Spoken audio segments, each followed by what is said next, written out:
Along with this too long, didn't watch, please note that the reason why this review video is so long is because there's an hour-long sound test included, which isn't even a third of the original sound test video. I only included one type of microphone and the mod spam for this review video, so if you want to listen to the original sound test videos, please check the video description. Please also make use of the timestamps to skip to whatever sections of this review that you want to listen to.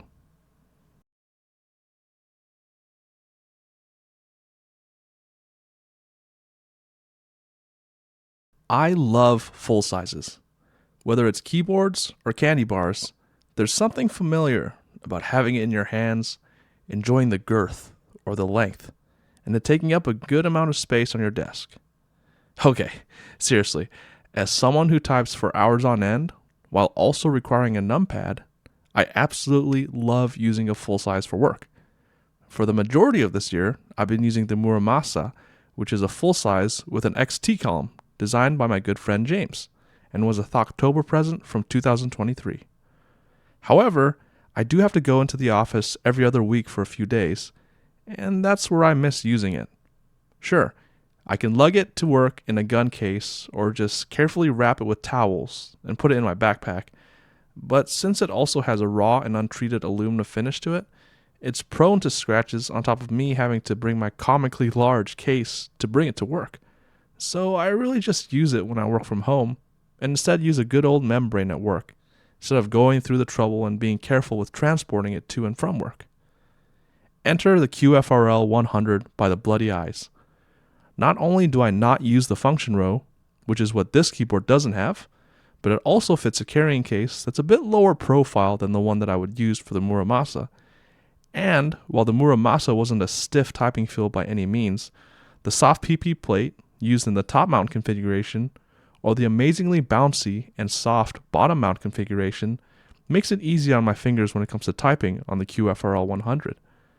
I think Bloody did a fantastic job with designing this board, and let me tell you the reasons why I think this should be a consideration if you're someone that likes full-size boards but doesn't use the function row and also wants to have a soft typing feel. The board also sounds fantastic and looks fantastic, but that's subjective, of course. While I will be getting keyboards to review from Canon Keys without having to buy them, I don't get to keep them, of course, this keyboard is not one of those keyboards. This QFRL100, the K3 from James, and the Migra TKL from Bloody were all bought by me with my own money. Also, look for my videos on both the K3 and the Migra TKL coming soon if those boards interest you. Spoiler, they're both also amazing. While I might be biased because Bloody is my friend, he didn't tell me what to do or say or even ask me to make this review. I simply want to do my part in showcasing amazing products from amazing people. So, how much did the prototype run private individuals and I pay for this board? $800. Which sounds insane, right? But like I always say, value isn't always the only thing that matters when it comes to keyboard purchases. And as long as your financial health isn't negatively impacted, and it's not an impulse buy, it's okay to splurge on luxury items. And custom keyboards definitely fall under the luxury items category, aka things that are not an absolute necessity for the most part. Plus, that's not going to be the price that you guys will pay if you decide to join the public group buy for this. Please know that this is also a prototype QFRL100. While I don't foresee any significant design changes, know that until the public group buy for this board starts, things are subject to change. Why do I tell you all this? Because I wasn't bought off to say good things about this board, even though Bloody is my friend. My thoughts are my own, and I wasn't sent this board for free or paid to create any sort of content for this board. I don't charge rates, and I don't require a shout out or anything when it comes to making content because, again, I truly love this hobby, and all I want to do is shine a light on projects that I think are amazing, and to help you guys. And remember, if you've been around me or my channel, you know that I will never trade my ability to say what I want and create whatever content I want for money. The things I say in this review are just my opinions. We all enjoy various aspects of the keyboard hobby, and that's fine. If you disagree with me on something, that's all right. At the end of the day, as long as you're being financially responsible and enjoy your purchase, that's all that matters. Let me flash some specs on the QFRL100's Geek Hack IC page on the screen for a few seconds. You can also go to the Geek Hack page yourself by checking the video description, or just Googling QFRL100 Geek Hack. I recommend doing so because there's a lot of great information on that page. In terms of weight, on my scale, the top case was 255 grams, the bottom case alone was 523 grams, and each of the brass through weights were 547 grams. So the bottom case with both brass through weights was around 1.6 kilos. Fully built with an aluminum plate and GMK keycaps, for me, it weighed a bit over 2.3 kilos. Also, please remember that what I got from this prototype run may not be exactly what comes with the keyboard kit when it becomes available for public group buy. I got a nice TX keyboard case that had padding inside with a microfiber cloth, my choice of PCB. I chose 2 solderable PCBs since I planned on mil-maxing one of them, and I always like getting another just as a spare, but there will be a hot swap option with a bit less layout support as well for the public group buy. You get a universal daughter board with a JST cable.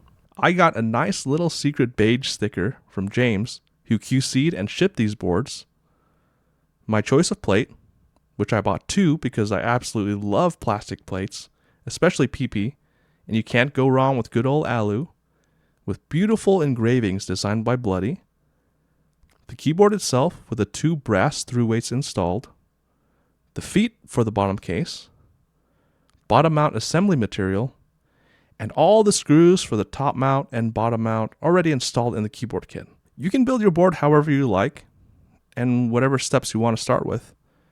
For some people, they like to work outside in, putting the feet first and then working on the internals.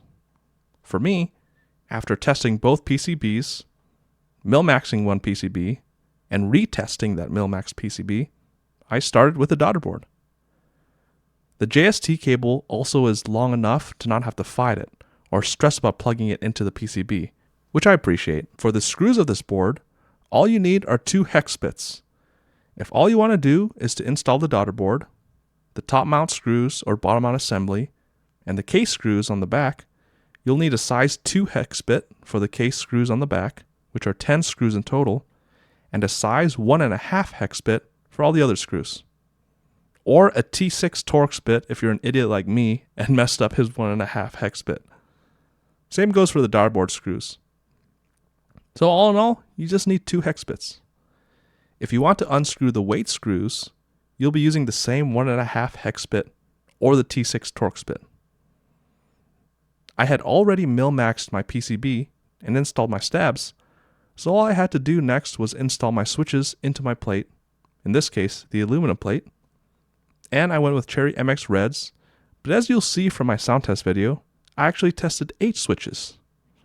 Well, actually, I lost the footage for 4 of them because I'm an idiot, but yeah, you get the point. Honestly, as easy of an assembly process as you could ask for.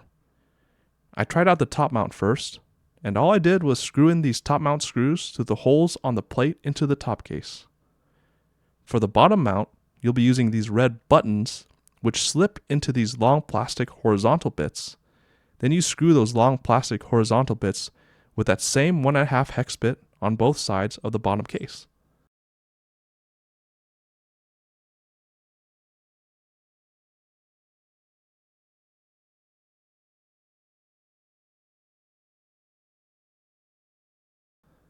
It's as simple as can be, and it's practically foolproof, so kudos to Bloody for designing a board that a caveman like me can assemble and disassemble with 2 hex bits in a few minutes. This board is not screwless, with all the screws needed to disassemble the top and bottom cases found on the back of the bottom case. Whichever mount you use, top or bottom, after you've installed the plate and PCB, you'll screw in those 10 case screws, then add on the adhesive feet, and you're good. Well, then you have to put on keycaps, of course. I decided to use Beasley and Cathloopa's GMK ZX because I've never tried an R5 bottom row, and based on the pictures and the keycap sets that I tried, ZX looked best for me. Aesthetics, or how a board looks, is subjective because what I may think looks cool, or the design language that a board uses that I think looks cool, may not be what you think looks cool. or you may not vibe with the design choices. For me, aesthetics are the biggest reason why I like boards. Sound and feel are important as well, but in the keyboard triangle, aesthetics is the most important thing for me. Obviously, I wouldn't have spent $800 if I didn't like how the board looked. Real quick, before I get into the design of the case itself, I just wanted to point out the plate and the PCB, and its designs. Now, maybe this isn't a huge deal for some people, but it was for me. I've never had the good fortune of having a PCB with a red solder mask. And not only was it red, but as you can see here, there's texture to the PCB. I literally ran my fingers across both the engravings that said QFRL100 by Thebloodyez and the PCB itself with a raised texture for a good 20 minutes. I don't know. I don't usually think of PCBs when I think of beautiful designs, so I was taken aback at this. There are a lot of little design choices that make me smile, not just about this board, but Bloody's designs in general. You're all in for a treat when I upload the Migra TKL videos. That board is the most beautiful board I've ever seen or held with my own two hands. Anyways, back to the QFRL100. Another benefit of this red solder mask is that if you do encounter solder splashing when soldering, even though it should be rare or never happen, it's not going to be as visible as a black PCB. So if you're someone that likes a clean looking PCB, that's definitely a benefit. Okay, now the case.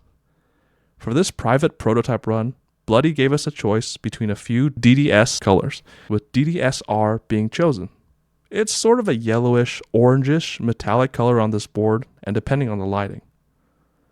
Now, I've said this before in other review videos, but I'm not someone that can point out every single design name, or this has HG sides, and this has a cherry lip, and so on and so forth.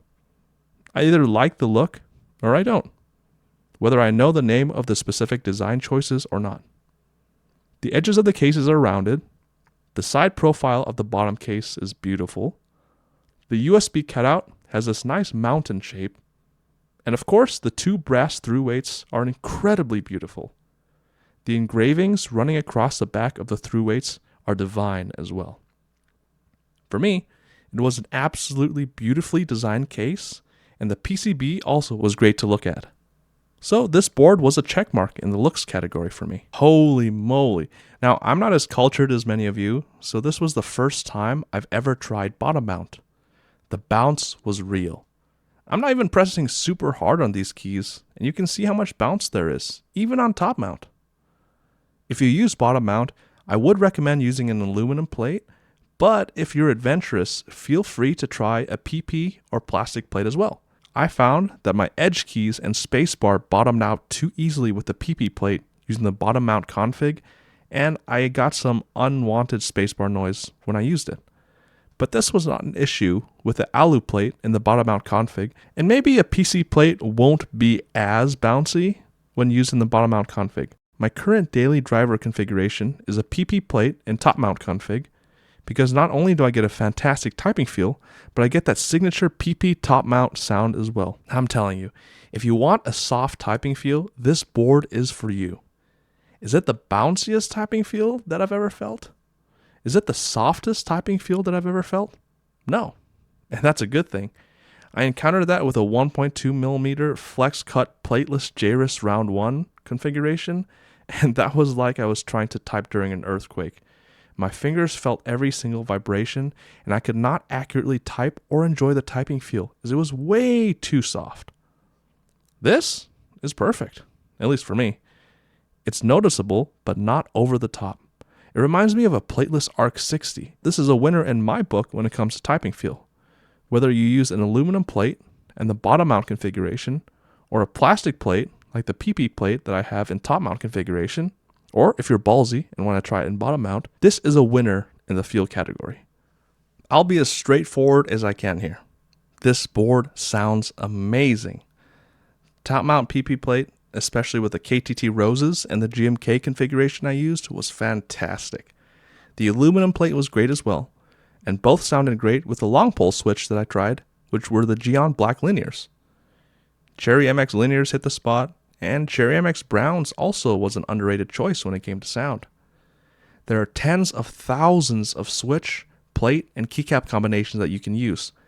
But for me, my 3 standard go-to configurations made the QFRL100 sing. KTT roses on a plastic plate, so PP in this case, Cherry MX reds on aluminum, and Cherry MX browns on a plastic plate. Again, PP in this case. Those are my 3 go-tos for every single board I've built in the past year or so, with some plateless builds going with Cherry MX browns. But don't take my word for it. Listen for yourselves. And don't feel like you have to listen to the entire sound test. So skip to the sound part 2 timestamp for more thoughts regarding the sound after you've had enough of the sound test. And if you'd fancy checking out the full sound test recordings, please check the video description for the 2 3.5 hour long sound test videos.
I did want to bring up something regarding the bottom mount. For some reason, it accentuated the sound of my desk, similar to how a Frog TKL, a Frog Mini, or any other Geon board that uses those long horizontal feet across the bottom of the board does. In this case, it's not a feet issue, since the QFRL100 doesn't use that style of feet, but it is prevalent, which is why I actually tried to capture that rumbly sound the best I could by doing what I usually would never do, making sure that a few of my microphones were actually in contact with my typing desk, which were the Shure SM57, the MXL 144, the Rode NT1, and the Audio-Technica AT897. Now, this rumbly sound is not prevalent on every desk. However, I have a solid, dense wooden desk that I use with a desk mat that's normal thickness. But on my work desk a few inches away, which is a very cheap Costco plastic foldable table, the rumbly sound is almost non-existent. So, why did I experience this issue, if you call it that? I have no idea. I'm not a keyboard designer, but I'm going to continue to brainstorm and also ask Bloody if it's just a skill issue problem or if it's something that I can fix or tell people how to fix if it's bothering you. Bloody himself doesn't experience it, and I don't think any of the other QFRL100 private run prototype joiners experienced it, but I'm always honest with y'all. I have no problem admitting if it is a skill issue or an error with assembly, but I've disassembled and reassembled this board dozens of times trying to figure out what may be causing it, and I have no idea. I think once I record sound tests of the Migra TKL in the bottom mount configuration, it may give me a better idea of what's causing the rumbly sounds in the QFRL100.